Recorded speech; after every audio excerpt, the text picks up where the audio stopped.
เฮ็ดคู่มือนี่เนาะ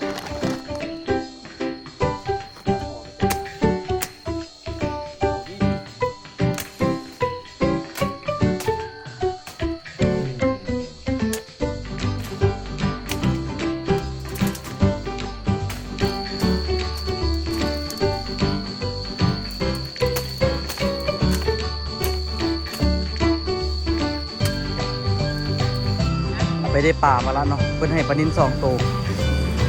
อันพอดีไปบ้านพี่ดกอันน่ะขอบคุณว่า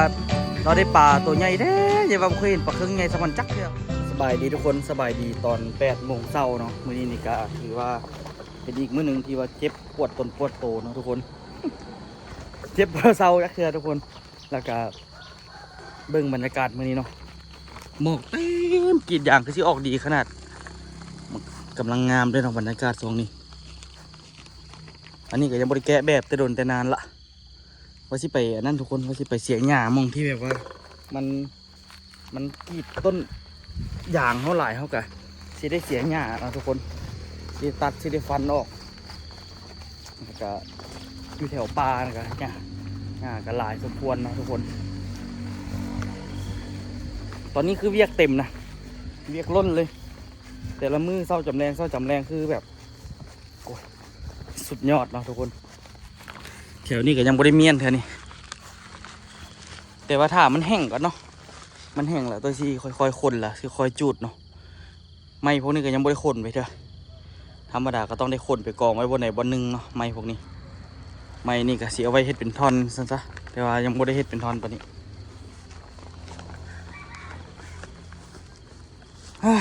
ยุ่งอยู่ทุกคนเลยเปียกหลายเนาะ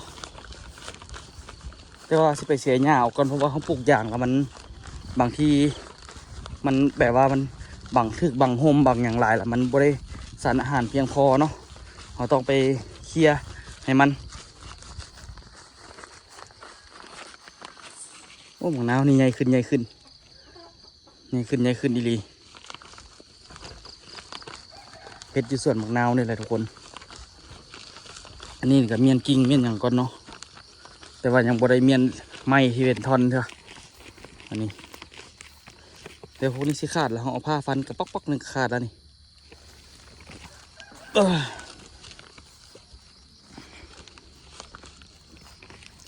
ต้นนี้ถือกันนะถือมันล่มทับเบิ้งหลังจากที่มันล่มทับเนาะสิมันก็พยายามปงดอกปงใบอยู่แถวว่าสิแหละคันว่าตัวเองสิตายแล้วพยายามขึ้นเนาะตอนโบราณนั้นก็เว้นสิขึ้นเฮงก็นี่อันนี้คืออย่างพาราเขาต้องได้เบิ้งแคมๆแถวนี้แหละเห็นป่ะมันมีหญ้าพวกนี้ต้องได้ฟันออกเฮ็ดแล้วก็ได้ดูแลทุกคนเลยได้ดูแลมันดีๆเอาน้ำมากินน้ำเนาะเอาเป้ที่มันนี่ก่อนเอาไปเอามาได้เป็นเส้าส่วนเอาซื่อ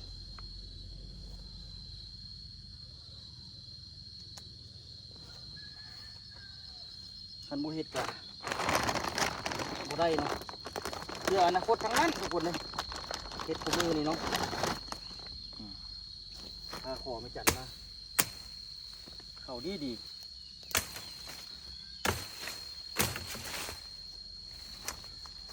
อันนี้ตัวกับสีฟันทิ่มเลยเนาะ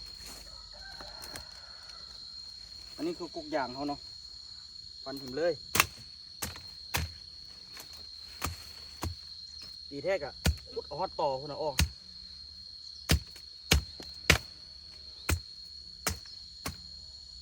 แล้วก็แถวนี้นะสำคัญเนาะต้องได้เฮ็ดให้มันบ่มันให้เป็นหุ่มเนาะ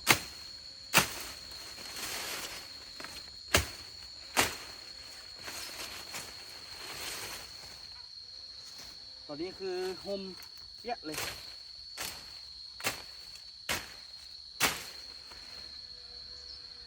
ต้องพยายามให้มันได้รับแดดตอนเช้า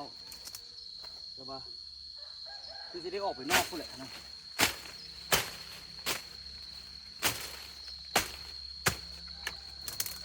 พอมันคาหัวเนาะ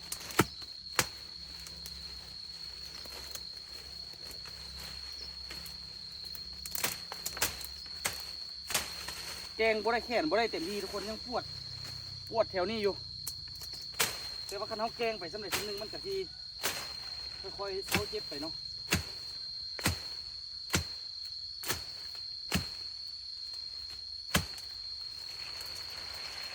หมอแดดเริ่มมาละ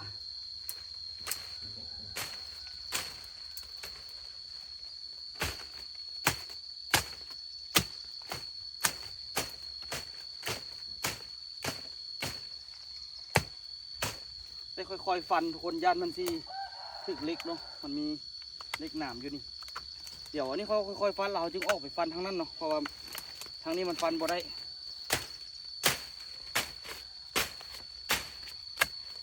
ไม่เปื่อยอันนี้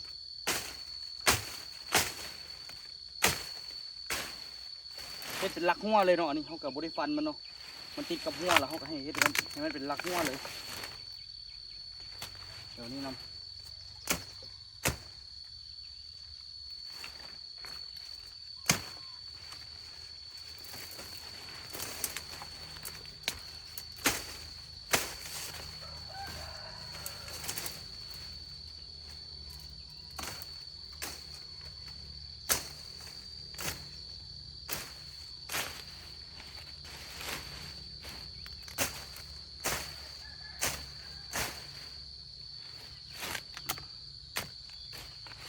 เดี๋ยวเขาเคลียร์ทางในนี่เบิดก่อนเนาะ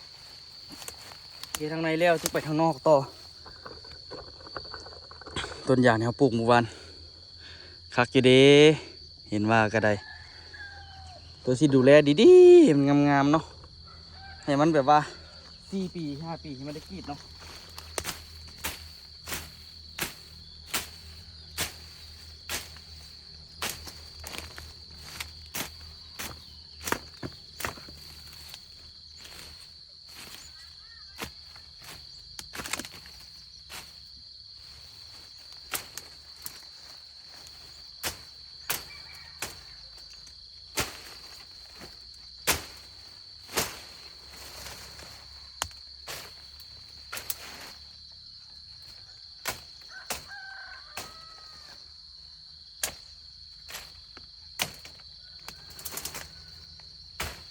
คันเขาดูแลดีๆนะทุกคนอย่างนี่แล้วแม่นประมาณ4 ปี 5 ปีก็ได้กรีดแหละทุกคนคันว่าเขาดูแลบดีนี่โอ้7 ปี 8 ปีพูดเลยจึงได้กรีดนะมันขึ้นกับการดูแลของเขาเนาะว่าเขาสิสามารถดูแลมาได้สำใดอันนี้คือในนี้แหละเขากับมันมาเคลียร์เบิ่งว่ามันหุ่มบนใดมันหุ่มบนใดเนาะ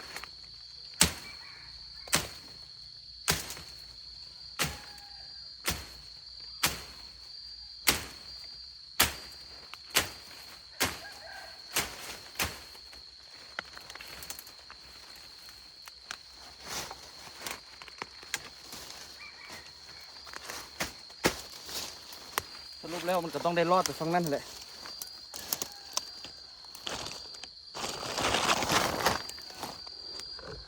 แถวนี้เรามีปัญหาแถวนี้ก็ต้องได้เคลียร์ให้กันแต่เคลียร์ทางในแล้วกันเนาะก็สิออกไปนอกประเดียว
เติบหนึงโอ้ยพี่น้อง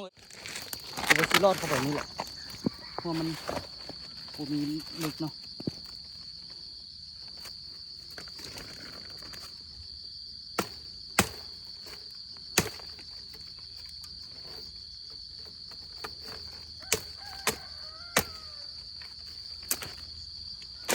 หุ่นดีขนาดซีรอดเข้าไปนี่ก็ได้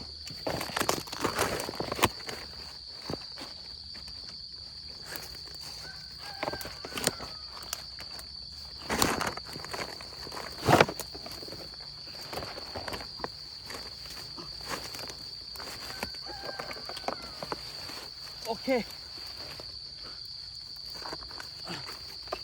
โอ้แต่บ่มีงูก็พอแล้วเนาะเฮ้ย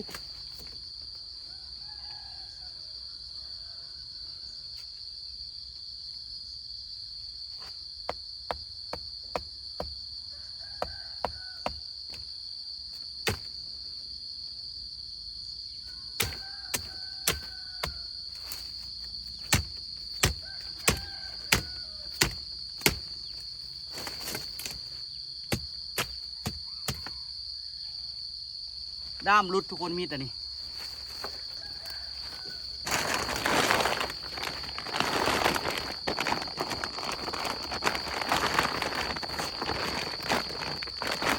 มีดมัน2 อัน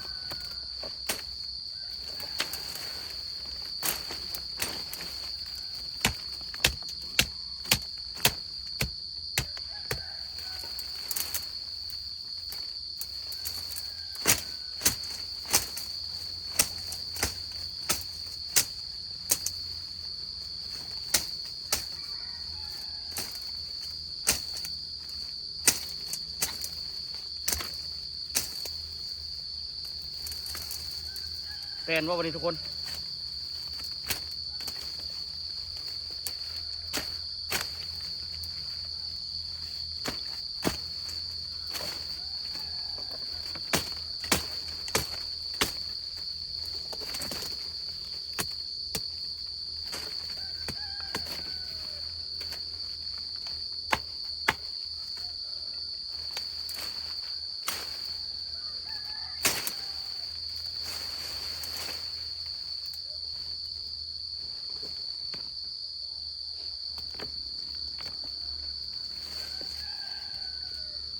มา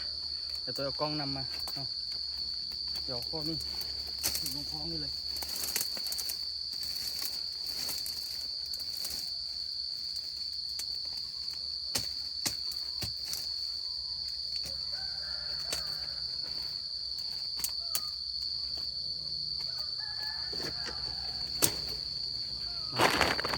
โทรศัพท์มาก่อน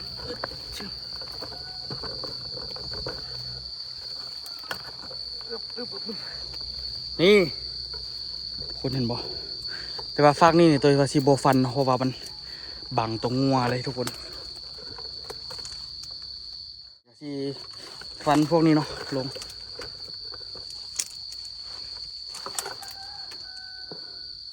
หัวเนี่ยสิได้แปลงคืนอีกมันบูยูเนาะต้องได้แปลงคืนให้เพิ่น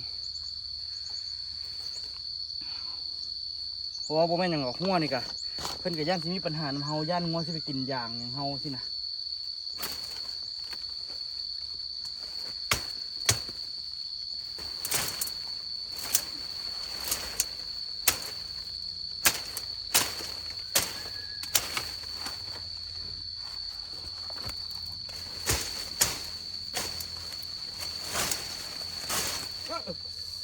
น้ำอีโพอีเมย์เอ้ย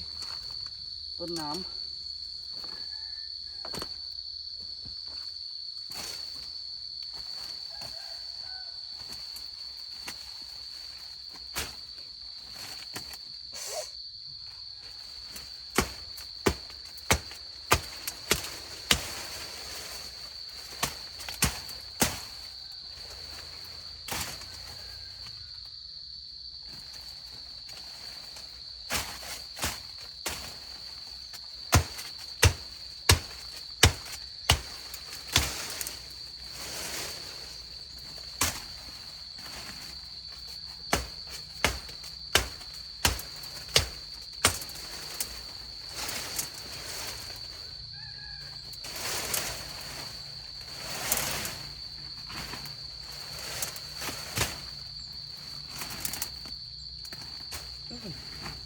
อ้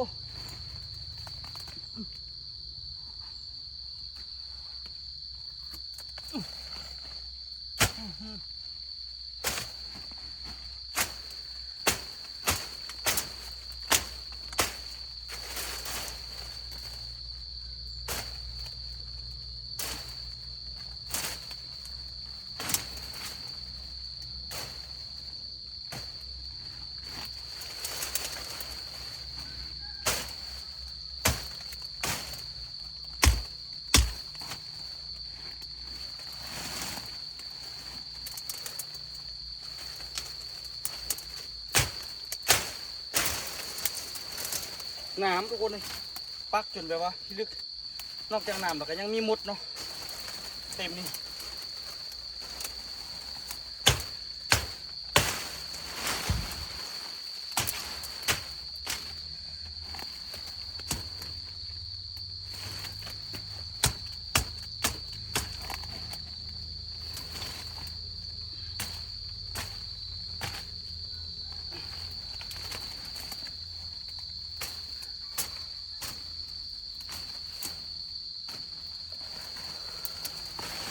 เคลียร์ได้ประมาณหน่อยหนึงนะแต่ว่าคือสีได้เคลียร์จนสุดแถวเลยเพราะว่ามันสีบ่ให้มันห่มกับต้นยางเขาเนาะตอนนี้ก็คือต้นยางเขาก็เริ่มได้แสงแดดเห็นบ่อันว่าโบเคลียร์กะสีโบงามเนาะเริ่มได้แดดแล้วก็นี่เหลือพวกนี้ลุยต่อเนาะพวกนี้เดี๋ยวออกเบิดเลยพวกนี้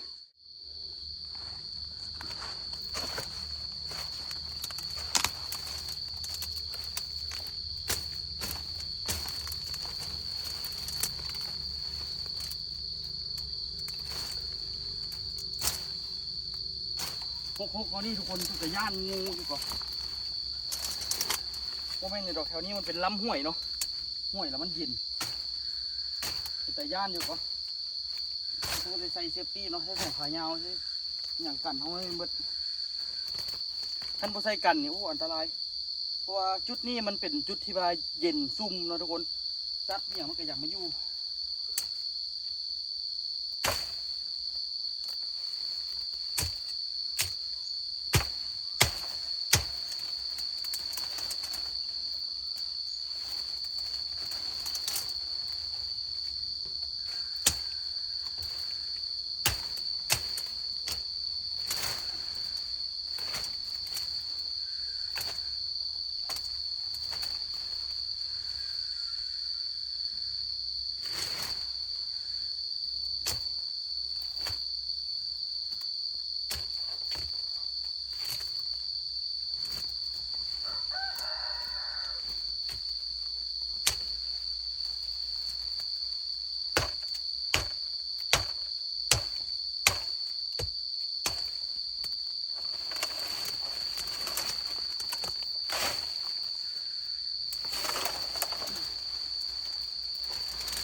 ถ้าเราเฮ็ดอันนี้ดีแล้วเราก็มื้อหน้ามาเขาก็โอ้ต้องเฮ็ดอีกเนาะทุกคนเฮ็ดให้มันดีป่ะไว้เห็นบ่มันโล่งไปเนาะแต่ก็เสือสีแล้วบ่เป็นธรรมดาเด้อ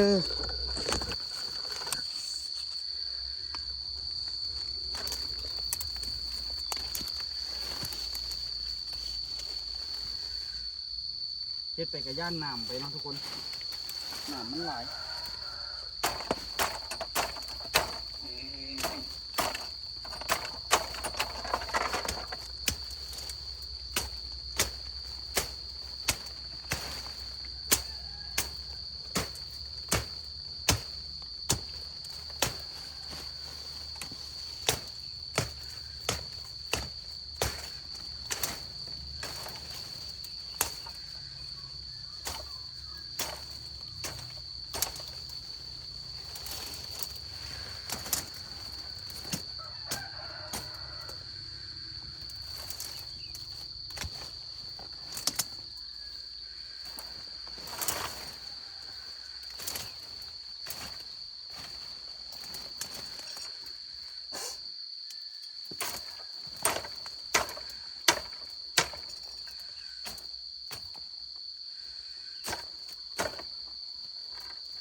โอ้สุดยอดอะไร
เมื่อย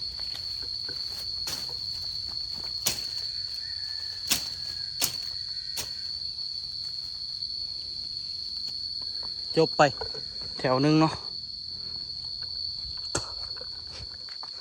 แถวนี้มันตึบยามันกันตรงงัวทุกคนเหลือแถวนี้ปะนี่อันนี้ไปก็โอเคละเหลือแต่แถวนี้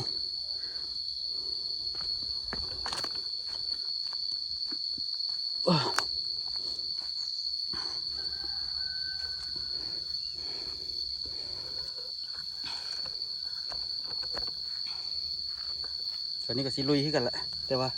อันนี้คือสิได้ฟันมันเลย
เดี๋ยวลุยต่อมาอัปเดตทุกคนเบิ่งเนาะได้ไปเติมหนึ่งละแต่ว่าสะคูนไปแล้วพ่อติ๊กเอาปลาให้แล้วบอกตัวไปรัดขี้ข้านไปอยู่แต่ก็ได้ไปละมันเฮ็ดละบ่อยากขึ้นบ่อยากลงนะทุกคนตัวก็เอาน้ำมาอย่างมากินละขึ้นไปก็ขึ้นไปซะ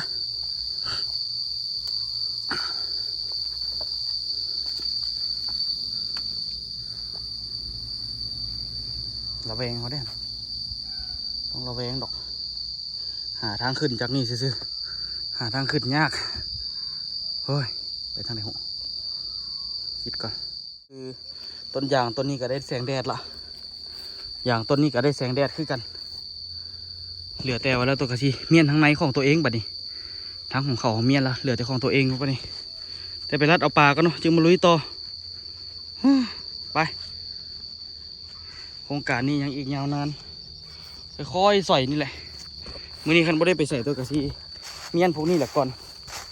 ให้ต้นยางเขาไม่ได้รับแสงแดดที่ดีเนาะเข้าไปบำรุงร่างกาย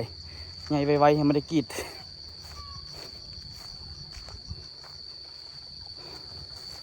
เอาปลามาตัวกระสิลุยต่อบางทุกคนหมักนาวปีนี้รู้สึกว่าหมักนาวปีนี้ออกหลายอยู่ก็เป็นน้ำใส่ฝุ่นใส่ปุ๋ยแล้วบ่หรือว่าเป็นน้ำฮอดฤดูกาลมันที่มันควรออกต้นใหญ่แล้วดิเดี๋ยวขันมันได้ขายมาปฏิโทเก็บแต่3 ปีพอละเก็บขายเนาะ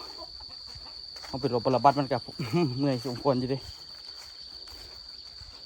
ใจแท้จากปูกับพี่เบิร์ด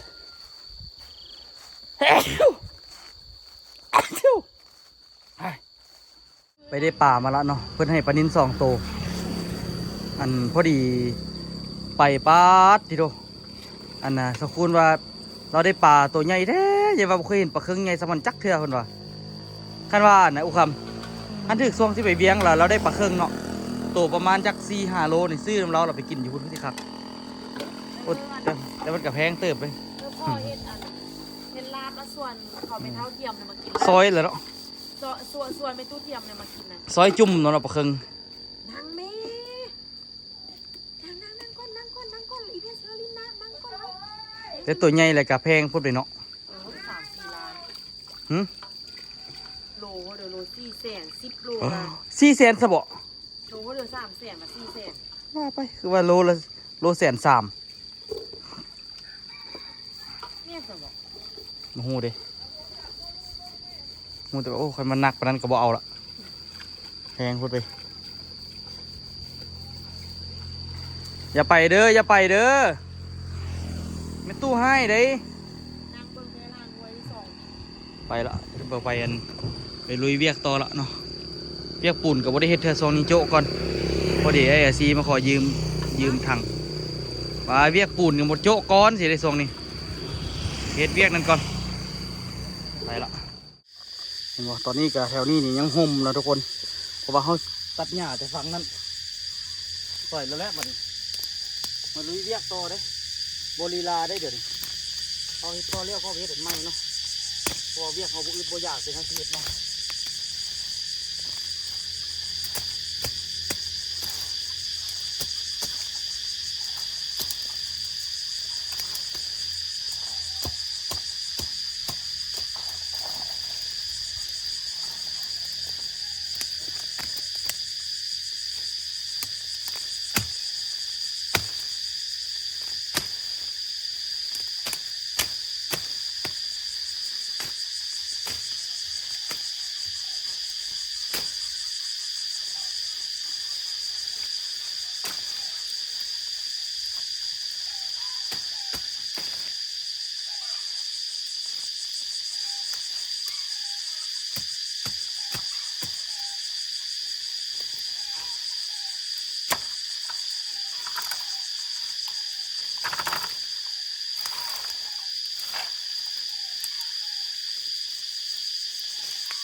แค่นี้อย่างของเขากะ ได้อันนั้นละได้แสงแดดละเนาะทุกคนเดี๋ยวตัวที่เฮ็ดไปเรื่อยๆเนาะผมว่ายังได้สิแล้วหรอกแต่ว่ากะพยายามเนาะเป็นไงไว้เจอกันคลิปหน้าทุกคนสำหรับคลิปนี้ขอตัวบายบายทุกคนสบายดีเด้อลุยเต็มที่